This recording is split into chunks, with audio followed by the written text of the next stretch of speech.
OK. J'aimerais vous mettre un peu en contexte de c'est quoi le startup. Donc, pendant à peu près 20 minutes, je veux aller dans ce qu'on appelle le Startup Genome, où maintenant, ça a été rebaptisé le Startup Compass. Il change de nom à peu près à tous les 6 mois. Donc, moi, je l'appelle le Startup Genome. C'est quoi l'ADN de l'entreprise que vous êtes en train de bâtir? Donc, ça, c'était... non, je vais commencer comme il faut. Parce que c'est ça, j'ai tellement de choses à vous dire, là. OK, c'est quoi la séquence? Mais quand on se lance en affaires, ce qu'on espère, c'est ça, n'est-ce pas? Que le produit lance, les revenus commencent, puis tout à coup, bon, il y a un point d'inflexion, puis ça devient viral, puis on devient riche. C'est ça notre rêve, c'est ça qu'on lit dans les journaux, c'est un peu ça le narratif qu'on dit d'un start-up, et c'est ça qui fait que les médias et les gens aiment tellement les start-up, parce qu'il y a la promesse de catching, que ça va créer du cash. La vérité, c'est que c'est n'importe où. Ça, c'est des 100 entreprises de Silicon Valley. Il y en a qui sont des rocket ships, mais même ceux qui montent rapidement, ça, c'est années, le nombre d'années. Ce n'est pas un nombre de mois. Ça peut prendre 2 ans, 4 ans avant que ça lève. Et d'autres, ça peut prendre des années et ça ne lève même pas. Ça peut être n'importe où. Donc, c'est un projet, ce n'est pas un projet de 6 mois, de 18 mois. C'est un projet à long terme dans lequel vous vous embarquez. Et aussi, moi, je l'ai vécu, vous autres, vous l'avez probablement vécu. Ce qu'on entend souvent, la vraie vérité, c'est, OK, premièrement, il y a beaucoup d'engouement quand on lance. Donc, on a notre party, on est dans le journal, les photos, le site web, on est sur les blogs comme TechCrunch ou VentureBeat ou Next Montréal ou ces choses comme ça. Puis, oui, tout le monde nous aime, mais tout de suite, tout le monde nous oublie. Et c'est justement ces premières personnes que normalement, nos premiers utilisateurs sont des gens qui aiment des choses de nouveau. Ils ne savent pas pourquoi, mais ils vous aiment parce que c'est nouveau. Mais après ça, il y a quelqu'un d'autre qui va avoir quelque chose de nouveau, puis il vous laisse de côté. Et ça va arriver. C'est certain que ça va arriver. C'est garanti que ça va arriver. Et là, c'est la traversée du désert pendant des mois, pendant des années. Et non, ça ne lève pas, ça va aller encore pire. Et ça se peut que le projet, vous décidez de le fermer, puis c'est correct.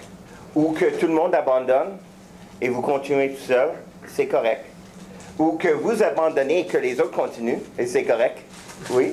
Hier, moi, tu parlais que toi, ta business avait fermé, tu avais un investissement. Qu'est-ce qui se passe dans ce temps-là? Les investisseurs,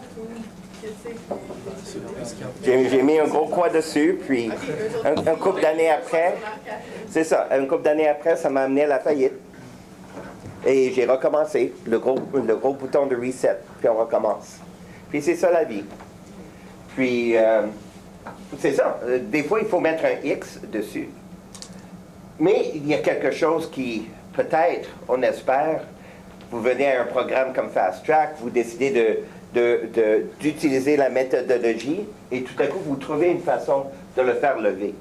Puis ça lève, puis ça descend, ça lève un peu. Ça reste un peu comme un zombie. Et si vous êtes vraiment chanceux, vous faites quelque chose où il y a un changement dans l'environnement, puis ça lève.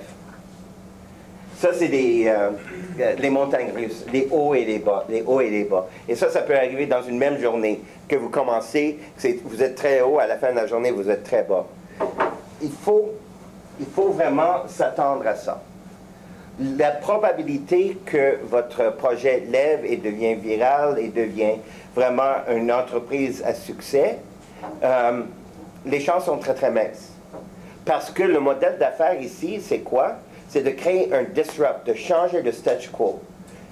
Et ça, il faut rêver grand, il faut s'assurer que tous les éléments sont en place. Donc, c'est quoi ces éléments qui doivent être en place pour maximiser la possibilité d'éventuellement monter. Puis, il y avait, ça fait maintenant un peu plus que 2 ans et demi, il y avait un étudiant en statistique à l'université de Stanford. Je ne suis pas capable de prononcer son nom parce que c'est un nom qui vient de la Suède ou quelque chose comme ça, avec des hauts trémas dedans. Donc, si vous pensez mon nom est difficile, son nom est difficile à prononcer. Mais son prénom, c'est Bjorn. Et il a décidé il s'est posé la question, bon, quels sont les indices qui nous disent qu'un start-up est sur la bonne voie? Des métriques, des chiffres. Il a décidé de décoder le code de l'innovation. Ni plus ni moins. Puis, il a créé sa théorie et il est allé voir des investisseurs de capital de risque dans la vallée. Puis, ils ont tous ri dans sa face. Ils ont dit, non, non, non, il n'y a pas moyen de prédire ça. Puis, lui a dit, OK, vous ne me croyez pas, donc je vais le faire moi-même. Puis, il a commencé avec 32 000 startups. Maintenant, il y a plus de 100 000 startups. Et vous pouvez aussi, et je vous invite, à vous abonner à cette étude. Ça s'appelle compass.co maintenant. Et je vais vous l'envoyer dans le Basecamp. Puis vous entrez où vous êtes en ce moment, vous répondez au questionnaire. Et ça devient une façon de mesurer votre progrès. C'est presque comme un checklist. Avant d'aller chercher de l'argent, avez-vous fait ça, ça, ça et ça? Avant d'engager du monde, avez-vous fait ça, ça, ça et ça? Et dépendant de votre domaine, c'est vraiment un tableau de bord qui devient très, très puissant. Et bien sûr, plus qu'il y a de startups qui participent, plus que ça devient précis. Et dans toutes sortes de domaines. Ça a commencé avec le web, puis maintenant, il y a des startups Compass pour différentes industries, le green tech et d'autres. Donc, c'est une étude statistique en temps réel qu'il a créée. Donc, la conclusion auquel il est arrivé, c'est qu'il faut absolument passer par les différentes étapes. Sinon, vous ne ramassez pas votre 200 $ ou votre 200 000 $ ou votre 200 millions de dollars. Et c'est ça qu'on appelle, vous allez entendre la phrase premature scaling. Ça veut dire que vous essayez de déclencher cette levée de votre entreprise avant que tous les éléments sont prêts. Et j'ai partagé sur Basecamp, si vous regardez dans le module 1, section fichier module 1, des documents, les résultats de son étude qui sont sortis l'année dernière, qui parlaient justement de ça, des premature scaling. Et le problème que je vois au Québec, c'est que les entrepreneurs pensent, j'ai une idée, je vais m'en aller chez Ange Québec, ils vont me donner de l'argent et je vais devenir riche. Ils pensent comme ça. Mais ce n'est pas comme ça que ça fonctionne. Les étapes que vous êtes en train de faire pendant Fast Track sont justement les étapes qui vous permettent de cocher, la liste pour s'assurer que ça ne vous arrive pas, ce premature scaling. Donc, c'est quoi les étapes? Définition, validation, le mot est familier maintenant, efficacité et accélération. Dans cette séquence-là. Puis moi, je le montre ici. Ça, c'est l'origine de mon logo. Puis j'ai amené une 5e qui est vraiment au début, donc l'idéation. Vous développez votre idée. Les gens commencent avec une idée. Puis c'est ça qu'on s'est rendu compte hier. Vous vivez quelque chose, vous avez l'idée d'une solution. Maintenant, l'étape où nous sommes rendus, cette solution est la réponse à quelle question? À quel problème? À quel désir? Quelle question du client? Et cette étape de définition vous permet de transformer votre idée en solution. Mais ce n'est pas encore un produit. Après ça, c'est validation. Là, vous savez, votre idée est la solution à un problème important pour un client spécifique. Maintenant, c'est combien il est prêt à payer, ce client spécifique-là. Donc, c'est là que ça devient, vous faites la transition d'une idée à un produit. Là, le produit lance, vous avez version 1, version 2, version 3. Vous avez la clientèle qui commence à augmenter. Et là, vous devez maintenant devenir efficace dans le développement et livraison de votre offre.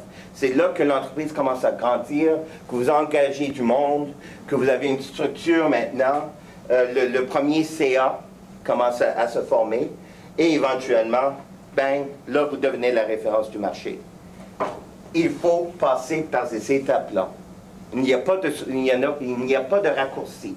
Et si vous sautez les étapes, si vous allez de là à là, ça c'est ce que la plupart des startups essaient de faire, sauter les étapes, ça ne fonctionne pas. Ça va tomber en ruine. Est-ce que c'est clair? Ne pas sauter les étapes. Pour avoir discuté avec des entrepreneurs technologiques qui ont passé justement les étapes, oui. Ils ont dit, ben, il y en a un qui est allé à l'international, ça a tellement grossi, mais en fait, son équipe interne n'était pas prête. C'est ça. Fait qu'il a dit, bon, ben maintenant, je me suis retiré, puis là, je m'adapte, là, on se prépare. Fait que même si on passe une étape, en fait, il faut revenir pour continuer le progrès. Puis moi, je l'ai vécu. Dans le start-up dans lequel j'étais, nous avions notre idée, on avait un marché, on avait une demande, on avait des clients fortement motivés. C'est ça qui nous a permis d'aller chercher l'argent privé qu'on a investi à bâtir notre équipe de 5 à 60. Très, très rapidement, nous avions acheté des entreprises pour avoir des ingénieurs pour pouvoir bâtir ce qu'on voulait faire, mais nous n'avions pas la maturité des systèmes pour livrer à l'échelle que nos clients s'attendaient qu'on livre. Donc, il faut faire très attention. Et je vois ça en ce moment avec des entreprises technologiques à Québec. Ils ont passé trop vite de ici à ici en pensant qu'ils étaient là. Donc, ils sont en train de tourner en rond. Leurs systèmes ne sont pas à l'échelle de ce qu'ils veulent livrer puis ce que le marché demande. Donc, ça veut dire quoi? Rapidement, les checklists, définition. Donc, ça, c'est votre étape en ce moment. C'est de valider si vous répondez à un problème significatif et si quelqu'un est potentiellement intéressé par votre solution. Donc, c'est précisément le but de Fast Track. C'est à la fin de Fast Track, vous allez avoir cette réponse-là. Donc, l'équipe fondatrice, le hipster, le hacker, le hustler, les hippies, puis les helpers. On va en discuter de ça un peu plus tard. Qu'est-ce que ça veut dire, ces 5 actes-là? Mais vous trouvez votre proposition de valeur. Probablement vers la semaine 4, vous allez l'avoir. Vous créez un produit minimum viable.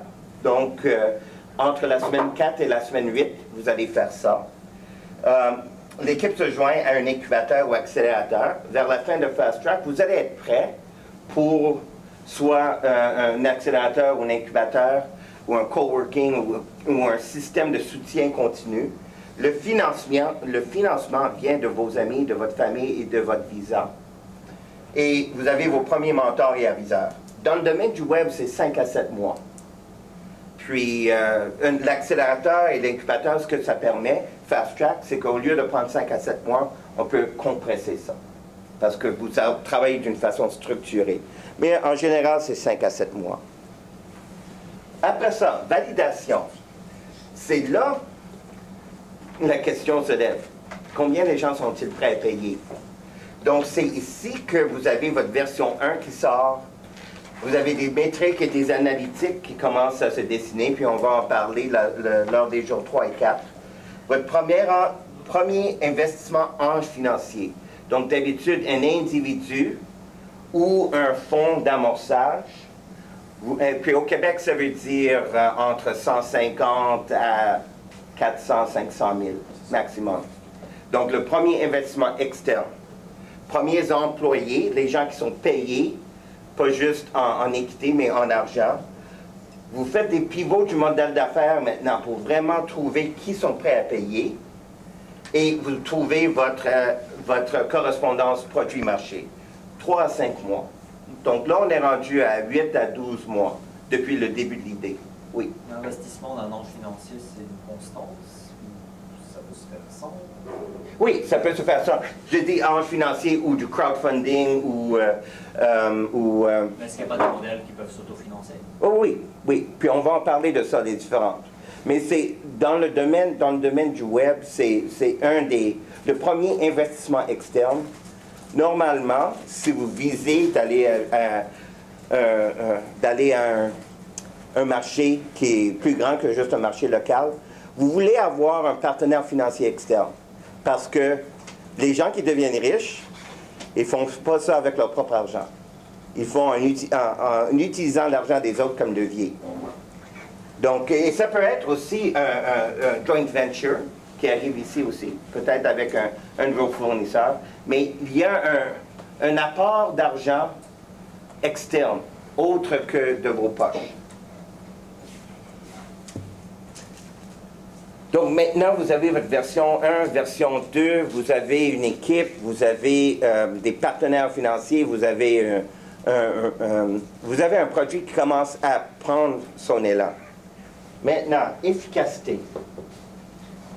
Là, c'est de regarder comment acquérir les clients de façon efficace. C'est là que vos énergies vont plutôt vers créer justement ce mouvement de masse.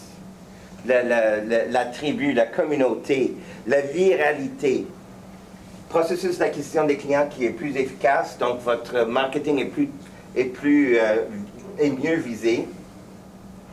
Pipeline de conversion, croissance virale, processus de vente duplicable, des canaux d'acquisition de clients. Donc, ça devient vraiment structuré. Vous savez qui sont prêts à acheter et vous savez comment les convertir.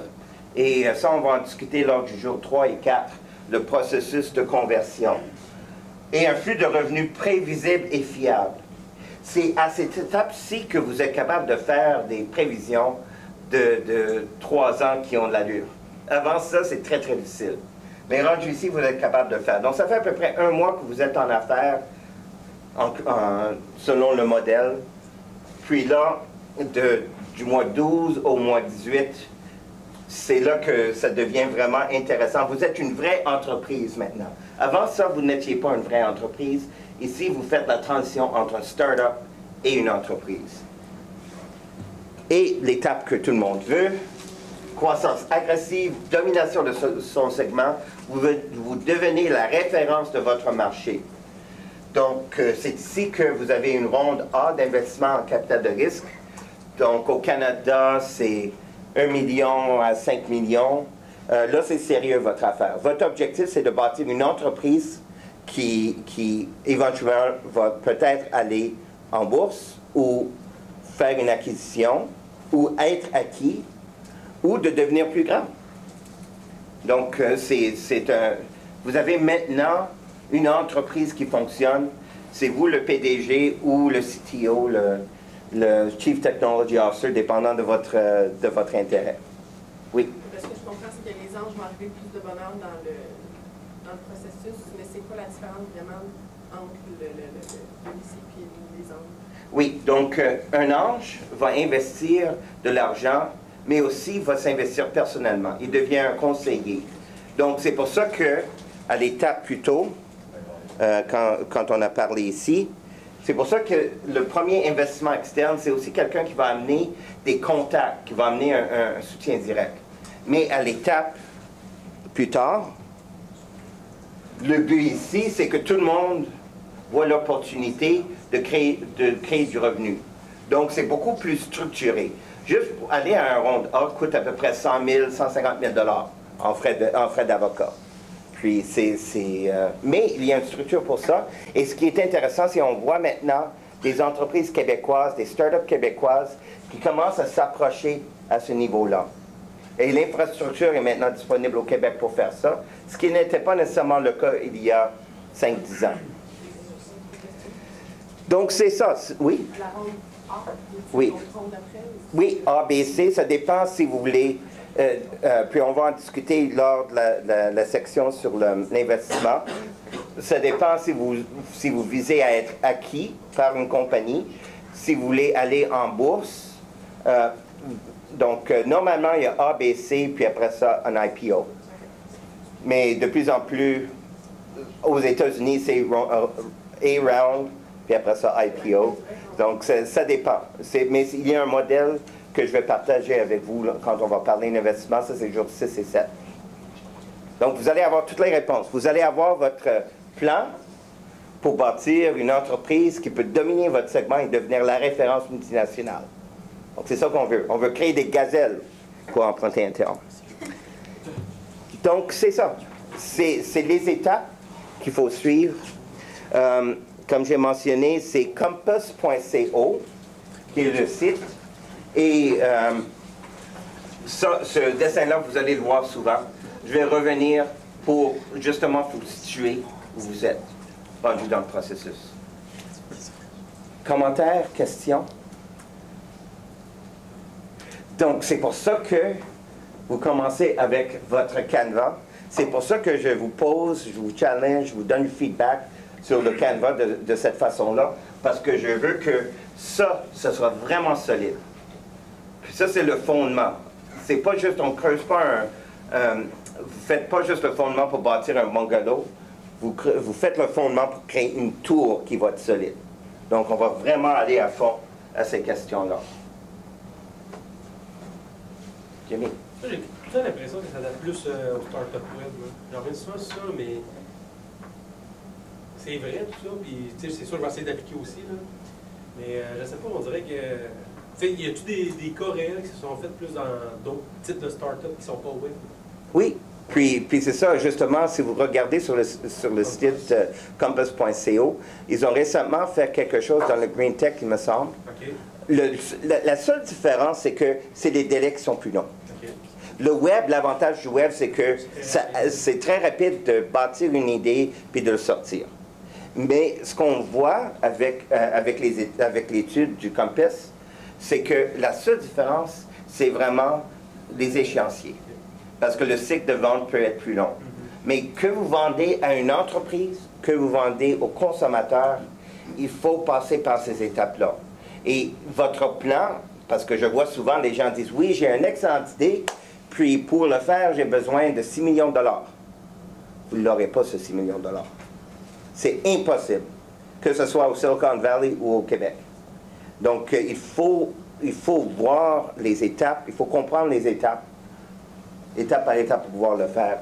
Comme dans le cas de la validation, ce que j'ai vu dans le Green Tech localement, c'est que la personne avait son idée, puis l'investissement d'ange financier, c'était une entreprise qui a dit, OK, je vais mettre de l'argent dans ton idée, et si ça fonctionne, on va l'acheter ton idée, puis vous allez faire partie de l'entreprise. Ça fonctionne.